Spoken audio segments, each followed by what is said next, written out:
Hi, how are you doing? My name is Muthu Singaram. Thank you very much for being online to look at my presentation. I will spend the next 45 minutes talking about pre-incubation, incubation, and acceleration. Before I start, I would like to thank my friends at the Innovation Council for giving me this opportunity to speak to you during this lockdown period in the comfort of my house. And I hope you're also doing the same, sitting in the comfort of your house, listening to my presentation. Let's move on to my first slide.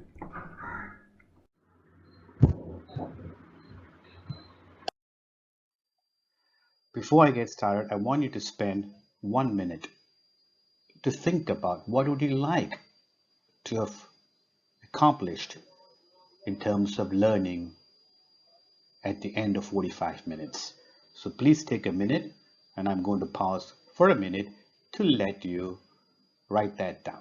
You don't have to share it with me or anyone else, but just with yourself. Go for it. 1 minute.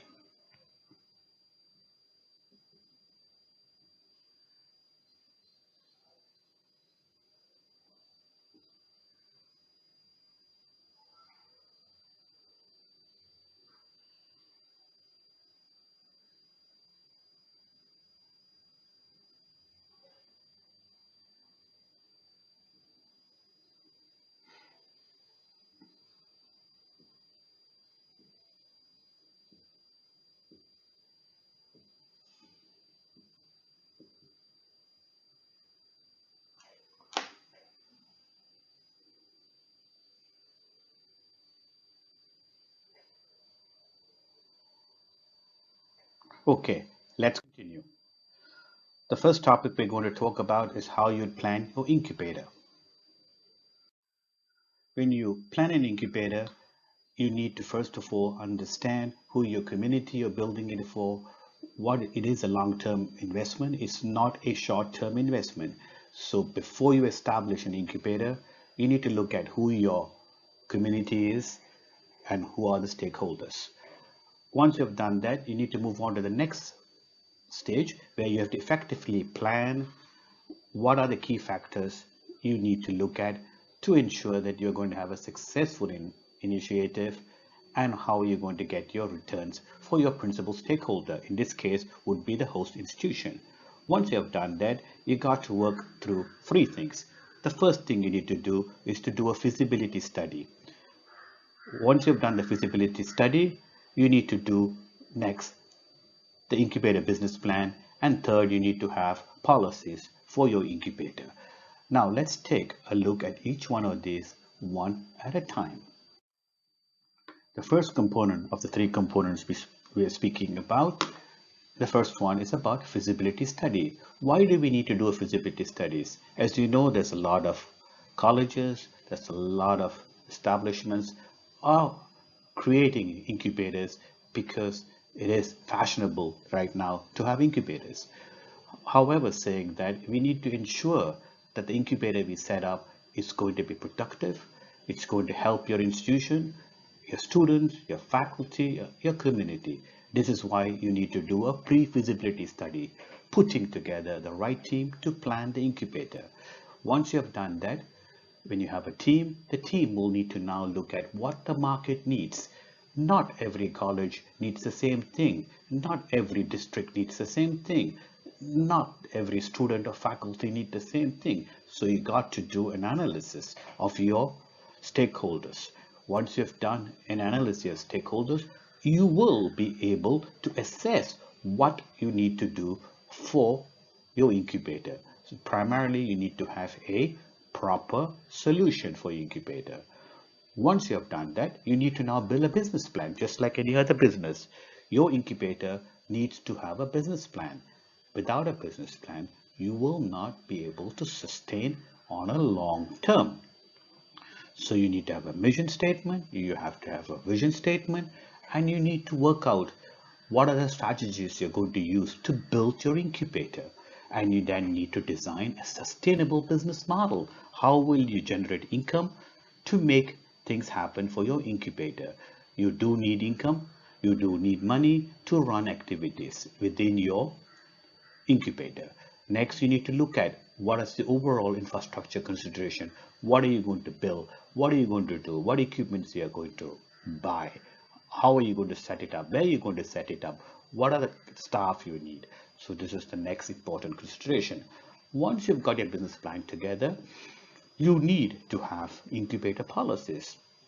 The first one is, how do you admit people into your incubator? So this is called the entrance and selection criteria. Once you have done this, you need to get in an incubator contract. You need to have a contract between you and the incubatee. What is the conditions? What will they do and what will you do? So these are pretty important documents. You may need to get expert accountants, company secretaries, and lawyers to help you set this up. Once you have done that, you also need to have things like exit policies. Let's say the incubatee is not doing a good job. How do you get rid of them?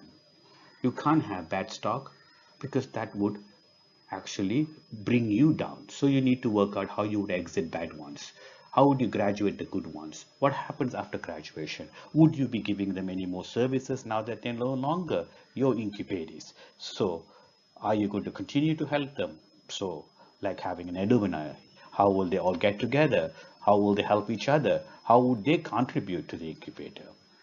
Finally, you need to have an overall incubator governance and management. How will you manage and govern your incubator? Who are the people going to advise you? Who are the people going to run the incubator? What all do you need to follow? So these are very, very important things you need to set up. The initial task for your development team. First, you need to reach a consensus on the basic concept, the objectives of the incubator. What would you like to do at the incubator and what would you like to achieve over the next 3, 5, 10 years? Very important, first thing. Next, you need to set up a time frame and tasks to carry out your preliminary work before creating an incubator. How long will it take to do feasibility study? Once you have done your feasibility study, how long will you take to do your next business planning, and finally actually getting the policies in place and setting up your incubator. During this time, you need to also learn more about business incubation as a concept and in application. So you may want to spend some time visiting other incubators nearby you if there are good incubators. If not, find out where the incubators are, the nearest one, who've been running for some time. Call them up, make an appointment to see whether you can work with them, to learn from them. So that's the next thing you do. Once you have done, you need to secure some resources for your feasibility studies. You will need some money to do some study, travel, to write your your feasibility study. And then you need to implement your feasibility study. This is where you need to make decisions on the results and planning for your next phase of development. So these are some of the things you need to do before you can set up your incubator. And you need to build learning capability within your team. First of all, you might attend some online training resources just to see how other incubators have done. You might want to do an incubator study tour like I've just now said. You might choose 4, 5, 6 incubators to visit to see what they are doing, how you can adopt some of their practices.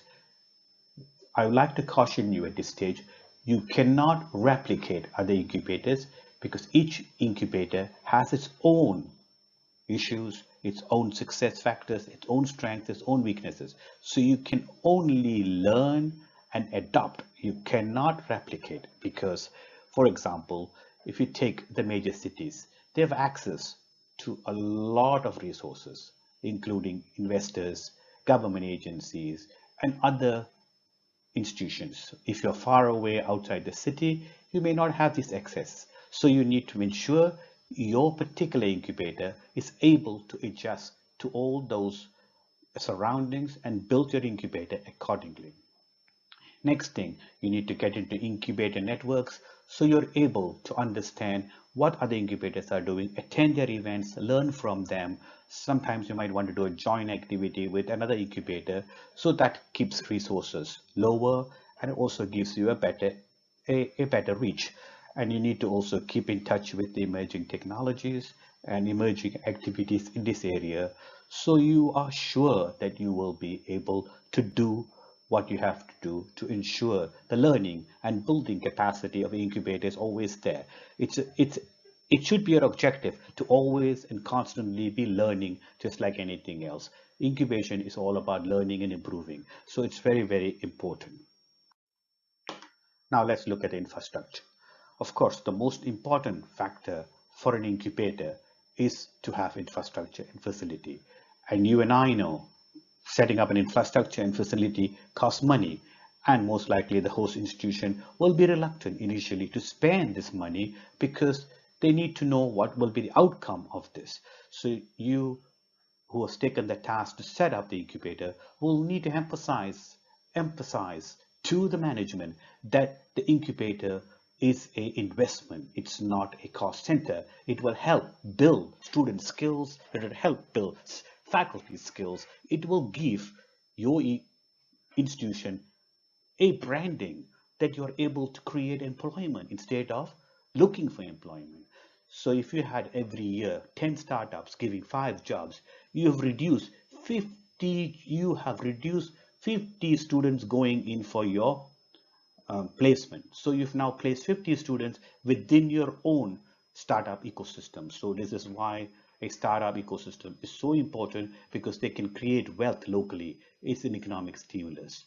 So it's important to emphasize all this and then get infrastructure set up. Initially, you don't need too much infrastructure. You could use existing infrastructure. You can even identify a space within the host institution not being used, and you can convert that, or you can double piggyback with your existing lab, where you can start running some activities out of it. As you create momentum, then you can go back to management and say, look, in the last 6 months to 12 months we have created 20 projects. Now we need our own space, we need our own identity, so please give us some space. You can still continue to use the equipment in the laboratories because they're already paid for. So that's how you would get your thing started. Next, you need to identify the resources you need, like salaries, because the incubator should be run independently by a full-time manager or an executive who will manage the day-to-day activity, because faculty will not have time to be able to deal with this on a day-to-day basis. So it's important to hire a team of people who can run your incubator. Once you have identified your funds, you need to know which locations and sectors you're going to focus. So that could be based on what your institution is good at. If you're good at biotechnology, you may want to get into a biotechnology incubator. If your college is good at engineering, you might want to do that. If your college is good at IT, you might want to do that. However, many of you might not be able to do that. You might have to start with a general incubator and then build skills as you go along. Once you have done this, you are ready to get into building the incubator. All this requires resources, funds, and then you start to build.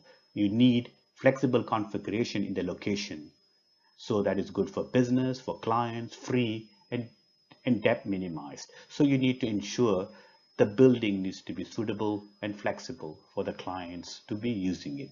And following through, you need to have feasible financial plans, both short and long term. How would you run the incubator in short term and long term? Generally, in short term, you'd probably get good support from a host institution, but in the long run, you need to look at how you will get extra from outside, which we will discuss in this presentation.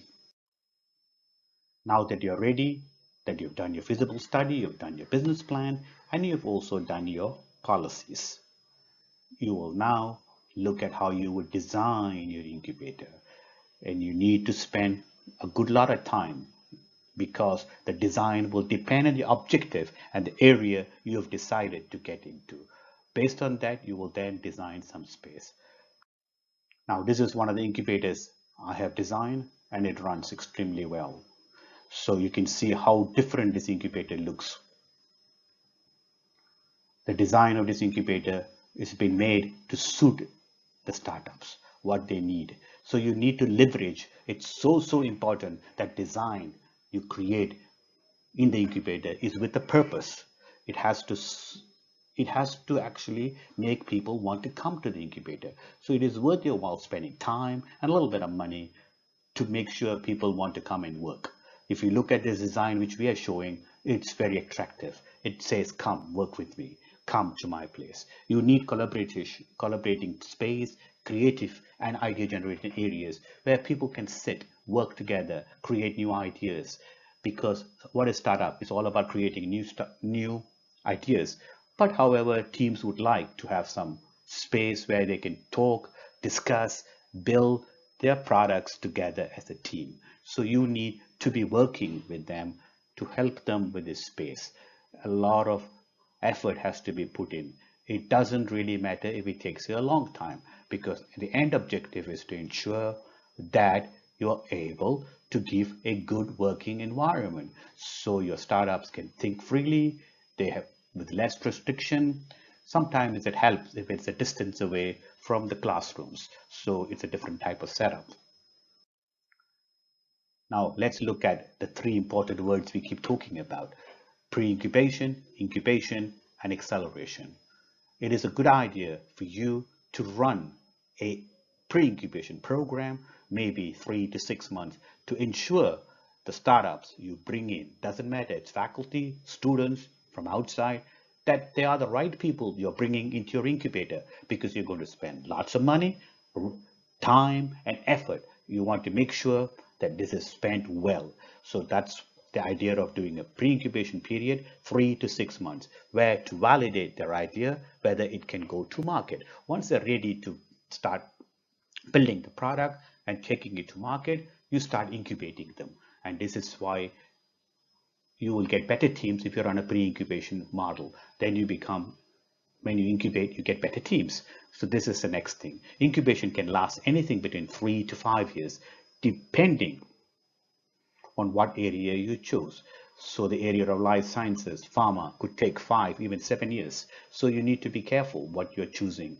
You will choose the area, as I said earlier, on the expertise you have of your faculty and your student, and actually a community around you, because you need your community to support you. So that's when you will run your incubation program. Generally, accelerator programs are run by industry or people who have, or entrepreneurs who've been successful. So that program usually lasts between 12 to 6 months, some even a year. Primarily, that acceleration program is to take your company to the next level. So this would be actually expanding into the market, and this is when the company will start to generate income. And hopefully, when they generate income, it will benefit your incubator not only financially, but in terms of reputation. So this is what you need to think through, how you're going to make sure that happens. Now, how do you set up your incubator? There are several ways you can set up your incubator.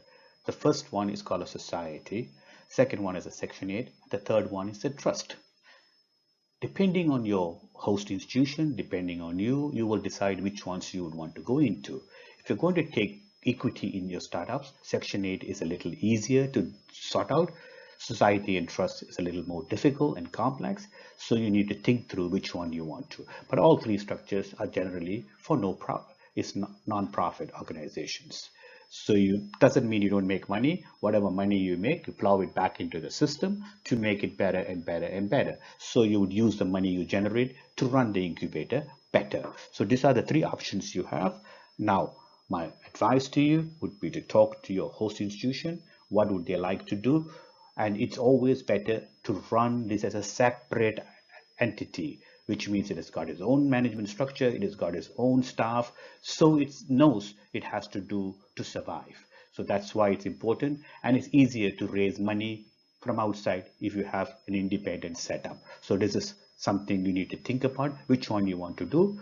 Once your institution has decided which one you want to do, however, before deciding, you should probably call your accountant and your lawyer and find out, with your current situation, what is the best way to run your incubator. Once you've got those advice, you're ready to set up. Now, how will you fund the incubator? Initially, there is no way you can get money from outside, because people don't know what you're doing. They really don't know whether you're going to be successful, whether you're going to do anything useful. So therefore, it is important for you to be able to convince management the host institution, to give you some initial funding to run this project or incubator. Once you have done that for maybe 6 months, a year, there are several government fundings you can reach out. I have listed some of them. NSTEDB, Atal Innovation Mission is AIMS. BIREC comes under the Department of Biotech. Mentee comes under the Ministry of Electronics, MSME, NRDC, and DST. All of them do give funding grants to incubators, but these are on limited periods. They will not fund you forever because they want you to become sustainable so they can go on and help other incubators, newer incubators. So that's the objective. It should be able to sustain.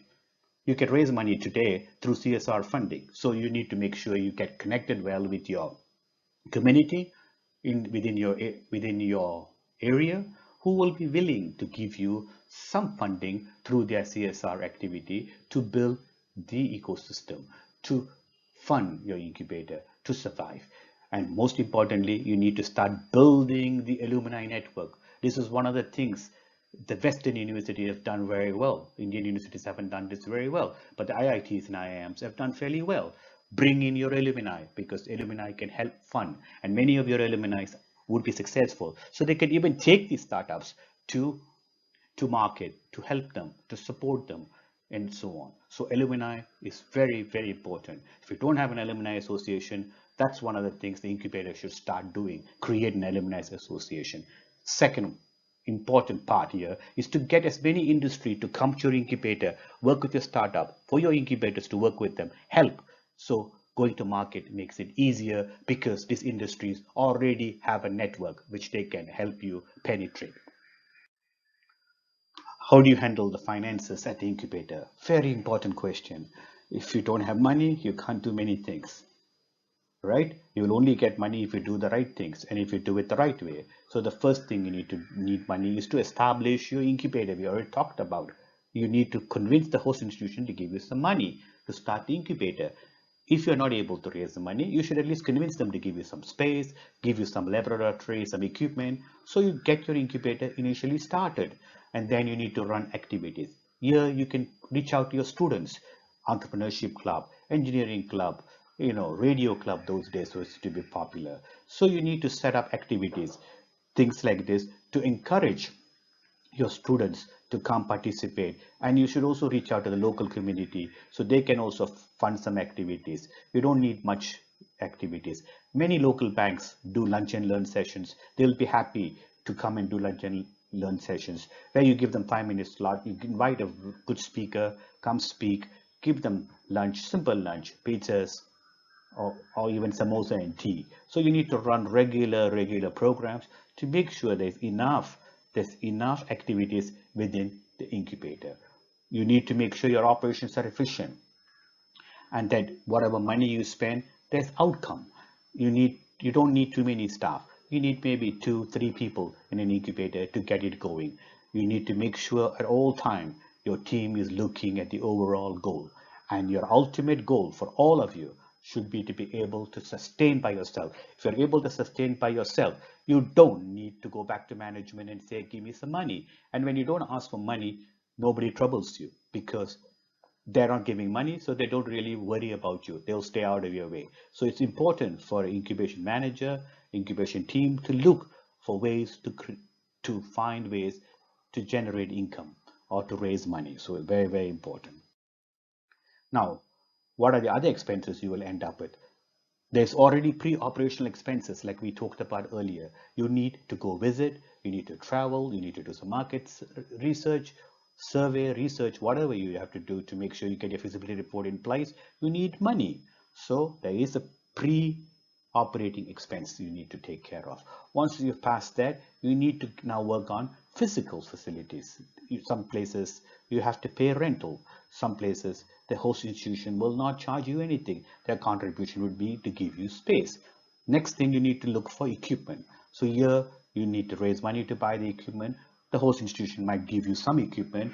Local industry might also donate equipment. So you need to get a good relationship. Next, you need money for your human resources. These are the people who are running your incubator, who are working in the incubator. Extremely important. Then, of course, just like any other business, you will end up having general expenses. This could be things like the regular coffee, tea, uh, maintenance, so on. So these are general expenses you need to take into account. And finally, you need to have some reserves, because if you're not able to raise money, you cannot run your incubator. So you should always trying to see an horizon of 3 years at least, how you'll run your incubator for 3 years. Now, how would you generate income? These are some of the ways you can generate income. The first one is actually you can rent your space to your incubators. The incubator can actually do consulting services, and then the incubator can have royalty agreements with the incubators. So these are some of the examples how you would generate income. And then third party generation of income would be through government grants, but these are usually one-off. You will not continue to get, so you need to ensure that you are always ahead for funding. Very, very important. The moment there is no funds, your incubator will not be able to survive. So very, very, very important. There are some international bodies like the World Bank. They provide grants specifically if you run programs, maybe gender programs, poverty programs, and so on. There are people who give funding for those programs. And of course, next thing is corporate funding. They will give you some sponsors and so on. So this is how you would generate your income. So please work through that. Now, let's take a look at the comparison. There are two types of incubators, obviously. One is a for-profit incubator, and the other is a non-profit incubator. Obviously, if you're not a non-profit, it's probably easier to get money from private grants. If you're for profit, you need to look for private investment. Corporate responsibility will work for both. Government subsidies are generally given to nonprofits, and you can run multilateral programs to generate income, both sides. And non-government organization funding mechanisms are there for non-profit. For profit, it would be harder. Debt funding, obviously, if you're a profit, you can pay back your debts. If you're a non-profit incubator, it might be difficult, so you may not want to do that. You could also have in-kind services like your mentors, your trainers. They might say, okay, we will give you services in terms of maybe in the future you will give us some equity in some startups when they do mentoring. So all this you need to think through carefully before getting to the next stage. Now, what does the incubator need? It needs an incubator manager. First of all, very important. When we call them a manager, it could be an executive just running it. That's fine. It's very important to have someone who's responsible. A faculty in charge can be the interface between the incubator and the host institution. So that's the role the faculty in charge will be doing. It should be bridging the incubator to the host institution. You probably need to have somebody who will run training programs for your incubators. You need to probably have a person who's technically capable to a certain extent to help them. You need someone who can do management of your finances. This can be probably, you can probably reach out to the host institution to help you with their existing system. So far, not to my knowledge, there is no incubator who's doing a residential program. So that could be another opportunity some incubators may want to look at, having accommodation. If you do that, then you need to have a service manager who will take care of all this accommodation, logistics, and so on. Right now, to my knowledge, there isn't one incubator in India which is residential. So, I mean, there could be an opportunity for a residential program, just like a residential MBA. So you may want to think about that. Now, these are some of the key skill sets you require. You don't have to have an individual to do all of these. Administration, for example, financial, legal, HR, IT, all this can be outsourced. You pay when you need. The facility management and ICT infrastructure, you can rely on your host institution to help you with all this because they already have facility management, they already have IT structure, which you can use. You can piggyback on it. You need to ensure that the quality of business development service you provide to your clients, meaning your startups, it has to be good. So you got to have a good set of people who know how to do business development. They can be from outside. You can hire them when you need. You need to have quality office infrastructure service, which you already spoke about. You need to be able to teach them or guide them at least to do go marketing. No point having a great product if it cannot be marketed. So it's very, very important for you to do that. And then you need to have someone who knows how to stakeholder management. These are key staff skills. I'm not saying you need to have one person for everything. Your staff should be able to plan, should be able to report, should be able to monitor and evaluate. So your incubator manager should be able to do many of these things with the support of his team. What should the incubator provide?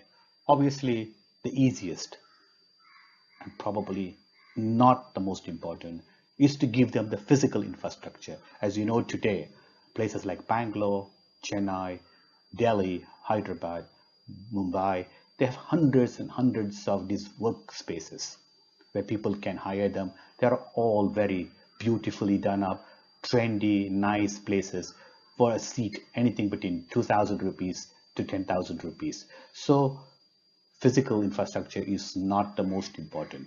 Next thing, very, very important for any incubator, and most incubators are lacking, is to having mentors who can technically help and give business support.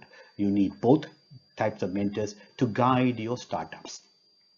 And another thing which is missing in many startups is they don't get good legal support in terms of IP management, intellectual property. They don't know what to patent, they don't know what to copyright. So you need to make sure you have this support in place so your startups know what to do with their product, whether is it to patent, is it to do copyright, is it to do designs, whatever. You need someone who can help them to do this.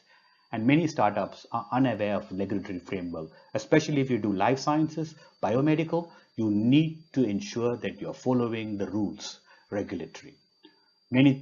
Another thing which startups are lacking is market research. Before they start, they don't do market research. So your incubator has to support them in terms of market research and also types of business services you provide. Some of them may need help in terms of HR. You don't have to provide them, but you need to guide them. You need to also guide them how to manage finances, right? So if they don't have any finances, they're not going to be able to continue. So these are some of the things it's very, very important for you to ensure that you are helping them. You also need to make sure there's enough industry connect, because without industry connect, products cannot get to market. So it's very, very important. You need to have a set of access to funding in terms of government funding, corporate funding, venture capital, angels, and so on. You need to have a set of that. You need to be able to guide them how they can scale, how they can go out and scale. So this is something you need to be all in place. You need to also provide good networking facilities for them to get to know each other. Now we're going to talk about one of the most important things the incubators should do is have a effective, if you like, the important word here is effective mentoring program, and what are the success factors. So this is something you'd want to do. Now, there are different roles. So let me just take you through these roles. Counseling is primarily given, you probably do student counseling to students who are not doing great. That's not what we're looking at here. This is usually to improve. And then manager usually gives tasks and he gets sure that people are getting it done. Coaching is primarily to inspire and motivate people, just like a football coach or a cricket coach. It's done in a group, not one-to-one. Mentoring is primarily for giving instructions and guiding. They don't manage you, they don't do things for you, they primarily share with you. So let's go next sheet. Now, what do entrepreneurs need? Entrepreneurs need mentoring, they need guidance, they need support. They don't need coaching most of the time, which if they do, they can always reach out to that. They don't need to be managed because the whole idea of them becoming a startup, they don't want to be managed. So that's something they are not looking for. Hopefully we don't need to counsel them, but sometimes we might have to. As you can see, a coach, coachee, mentor, mentee, manager, managee, counselor, counselee. So these are the way these roles are. Sometimes you in the incubator have to play all these roles. You need to balance the roles. You don't always do counseling, you don't always do coaching. Depending on what it requires, you should be able to adjust accordingly. Now, I'm going to focus on mentoring because I think that's what most incubators need to focus on, primarily how to do mentoring. This is a Latin word. Mentoring means endure. Primarily what a mentor does is he shares his vast, unique complex experience to the startup in a way the startup can understand. But however, the mentor can at times do coaching or training if is required. He can give training related work to the startup. Mentoring is primarily offering service to support as a person and may touch on any aspect of their life. A coach is specifically and tightly focused. So they would do certain activities which are of importance. Now we're going to talk about the elements of mentoring. The first thing is, of course, to recruit your mentor. You need to screen them because today this is like a very fancy word. Everybody wants to be a mentor. So you got to make sure the person who comes in as a mentor is going to create value. So this is how you screen. Next, you might do some training. Then you match the mentee and mentee. And then you will follow through the mentoring and mentoring support. And then, of course, you have to close. Now, mentoring will change over time. Somebody initially might need product mentoring. As they grow, they might want business mentoring. And after that, they might want some research mentoring. It depends. So mentoring will keep on changing depending on which stage of the startup chain you are. So you'd always be, you can outgrow your mentor. And so the mentor also must be ready to move on, just like the mentee. There are two types of mentoring. One is natural, which is given to you by your friends, coaches, teachers. You all probably do that already. And counseling. Plan is pretty much done on a structured program where the mentors and mentees are matched. So this is what we're going to look at. Now, why are mentoring programs becoming popular? We've been doing this for years in the Gurukul system in India, where a senior student would teach a junior student because there was only one teacher. So the teacher would focus on the higher standards and the students among themselves will teach each other. So it's just piggybacking with somebody who just got experience. So a third grader would follow a fourth grader, and a fourth grader would follow a fifth grader. Fifth grader will follow a sixth grader, and the teacher would probably be guiding the sixth grader. So this is how the system already is been there in existence. You need mentoring because it increases survival rate of your entrepreneurs because you're able now to learn from experienced entrepreneurs. So that's very, very important. Experienced entrepreneurs also help you build your skills quickly, accelerate learning, and you get confident when a successful mentor is mentoring you. It builds confidence. It's also a great sounding board. It helps you find out what is good and what is not so good in your own organization and improve. So this is why mentoring programs are becoming more and more popular. Next, how does mentoring work? First thing, people are matched informally or formally via interviews and personal profiles, common interests, or networking events. Mentors are usually from a varied background. Mentors are usually sought informally or formally. This depends on what you actually require. Based on your requirement, you need to be able to decide where you will find the mentor and what is the purpose of the mentor. Now, as I explained to you, why mentoring program is needed. There are two types of mentor. One can be an expert and one can be a role model. Role model, for example, you might have never seen that person in your life before, but you still get mentored by them. For example, many people would have followed our late and President Kalam, where a lot of students might take inspiration from his life story. So that's a kind of a role model mentoring you have. Then you would have expert mentoring, people who know a specific area which you are not so sure.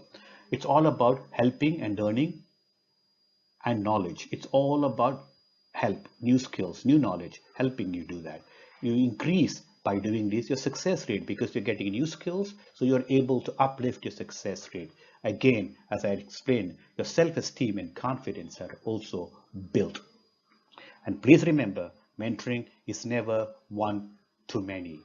One to many is generally a coaching activity. Here it's usually one to one.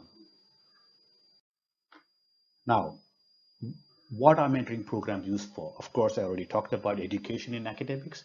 They put a piggyback system, they call it a buddy system. In, of course, career, there are sometimes a senior manager would mentor a junior to get them through the thing. You would also have personal development. The CEOs of the Fortune 500, they have mentors who help them build their personal development. Even the most successful people in the world, they hire mentors, and also many of them have coaches, personal coaches, to guide them through problems which they would like to discuss with them. Here we are talking about venture mentoring. Venture mentoring is for startups. Now, there are several types of mentoring. One is called open or closed. What does open mean? Open means it is you're allowed to talk about anything with a mentor. Closed, you can only speak about specific things. So for example, in your incubator, it might only be work related, then it's a closed. Or open, you can talk about personal activities as well to the mentor. So this is other two types, open, closed. Next one is called private and public. Private, nobody knows except the mentor and mentee. Public, everybody knows I'm your mentor, you're my mentee, or you're my mentor, I'm your mentee. So everybody knows. That's called a public relationship. Most often these are probably private. And the last one is whether you have a formal agreement, that means you have a written document, what would come out of this, what would come out of the relationship. Now, when you do formal, it's generally good to have some financial engagement in it, so both sides take it seriously.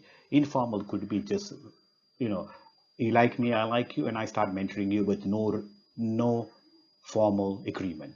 A formal agreement would actually set out what each one of us will have to do. So these are some of the things you may want to look at.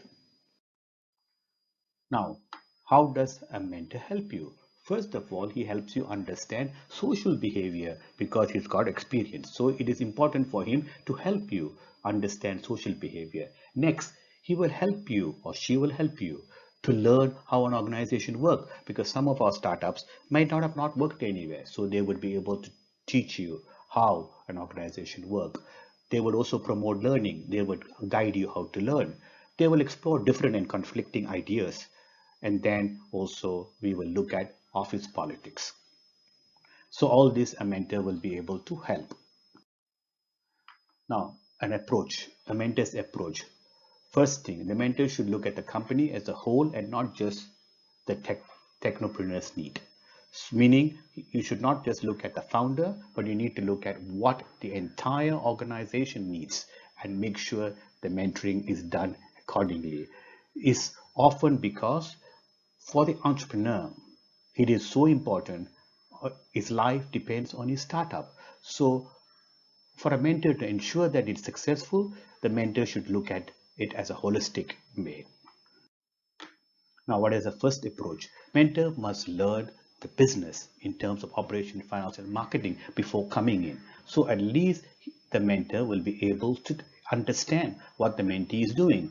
Mentor should have good assessment of the mentee's relationship with his company, how the mentee is getting along with the other staff or the other co-founders or whoever, the customers. He needs to understand all that.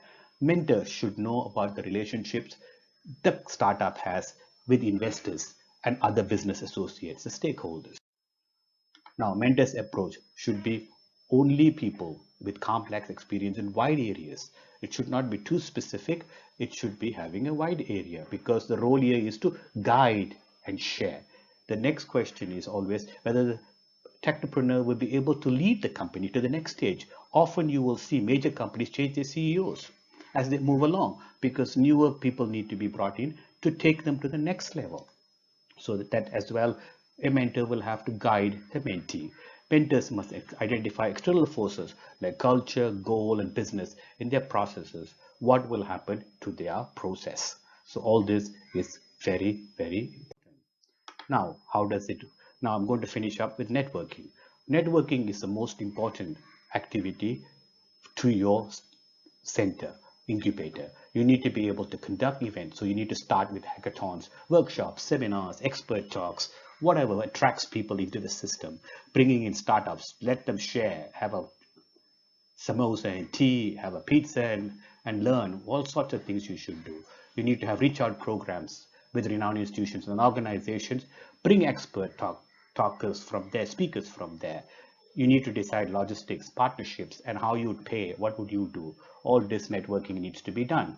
Then you need to form partnerships with investors, industry experts, other institutions, local government, because all these are major players to your incubator. So occasionally you might have an investors event, an industry expert talk, a local government authority comes and speaks about what they are looking for, what they can do for startups. So it's important to build all this relationship. You need to identify resource person to coordinate and follow up these partnerships. So these are important things. You need to be able to connect with technical officers, business and legal, marketing, advertising. They all should be able to connect. And this is your networking, extremely important, extremely important. And many of the incubators do not have good networks. So it's very important to do this. And the incubator manager should be willing to travel, visit, attend conferences, attend seminars, attend events, so he can build up the network, which he can bring back into his incubator.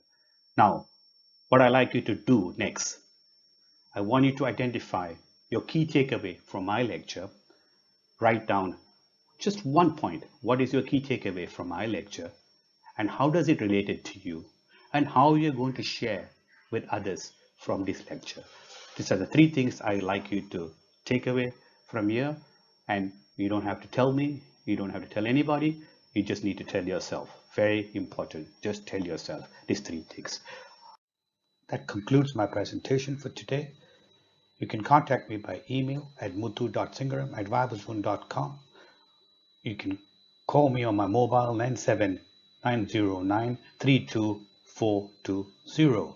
You can also get my books at Amazon.com. If you put in Muthu Singaram, you'll get 2 of our books. One is on entrepreneurship and one is on incubation.